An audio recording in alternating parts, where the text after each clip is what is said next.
समाचार अब तक, सत्य का साहस। नागपूर शहरात आदिवासी विकास विभागातर्फे प्रेरणादायी मार्गदर्शन शिबिर घेण्यात आली। ही शिबिर मुख्यतः आदिवासी विभागातील विद्यार्थ्यांसाठी घेण्यात आली होती। विद्यार्थ्यांमध्ये उद्योजक बनण्याची मानसिकता निर्माण व्हावी आणि उद्योग व्यवसायात स्वतःचं करिअर घडवावं त्या हेतूनं ही मार्गदर्शन शिबिर घेण्यात आली।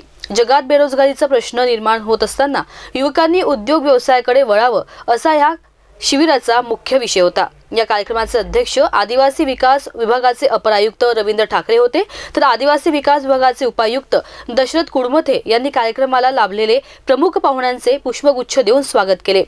FCEDचे प्रकल्प अधिकारी श्रीकांत कुलकर्णी, आदिवासी विकास विभाग उपायुक्त दशरथ कुडमथे, निर्यातदार तन्वीर मिर्झा, मेलोहाचे संस्थापक आणि मुख्य कार्यकारी अधिकारी तंत्रज्ञ उद्योजक गुंतवणूकदार विक्रम लाभे, YCC प्राध्यापक योगेश काळेसह इत्यादी मान्यवरांची या कार्यक्रमाला उपस्थिती होती। आपल्याला कल्पना आली असेल की आपण अशा एका व्यक्तीसोबत बसलेलो आहोत की जी व्यक्ती प्रॅक्टिकली सगळं करून चुकलेली आहे आणि त्यांना वाटते की आपल्याकडे या आपल्या भागातले जे विदर्भातले जे मुलं आहेत, जे शिकत आहेत आणि ज्यांना उद्योजकतेकडे त्यांचा कल आहे, त्यांनी सुद्धा यासाठी प्रयत्नशील व्हावं।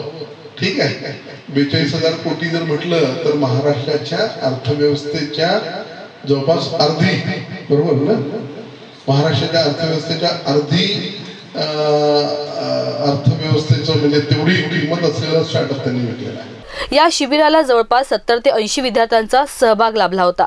उद्योजक संबंधित परीक्षा घेण्यात आलेल्या सर्व विद्यार्थ्यांची या शिबिराला उपस्थिती होती, ज्यांनी योग्यरित्या परीक्षा उत्तीर्ण केली होती आणि म्हणूनच त्यांच्यासाठी ही मार्गदर्शक शिबिर आयोजित करण्यात आली होती। ही प्रेरणादायी मार्गदर्शक शिबिर अपर आयुक्त कार्यालय गिरीपीठ नागपूर येथे आयोजित करण्यात आले होते।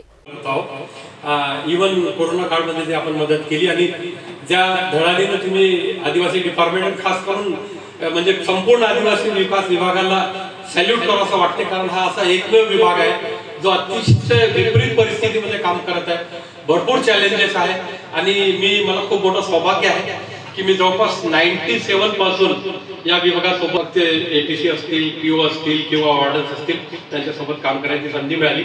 या शिबिराला लाभलेले मुख्य वक्ता विक्रम लाभे आणि तन्वीर मिर्झा, योगेश काळे यांनी आदिवासी तरुण विद्यार्थ्यांना योग्यरित्या मार्गदर्शन केले। आज जर तुम्हाला असं वाटतं की तुमच्यापेक्षा 4 लोक जास्ती चांगले करतात आहे किंवा चांगले आहेत, याचा अर्थ हे नाही की आयुष्यभर तसं राहणार आहे। हे तुमच्या हातात आहे की तुम्ही ते कधी बदलणार। बेसिकली ची जर्नी बदलली मी म्हणेन, कारण हे लक्षात आलं होतं इंजिनिअरिंग केल्यानंतर की जर चांगलं काही नाही केलं तर आयुष्यात स्वतःचं पोटे नाही भरू शकणार। आणि दुसरी गोष्ट की म्हणजे ज्या परिस्थितीत इथे होतो ती परिस्थितीत तुम्ही म्हणजे सर्वाइव्हच नाही करू शकत।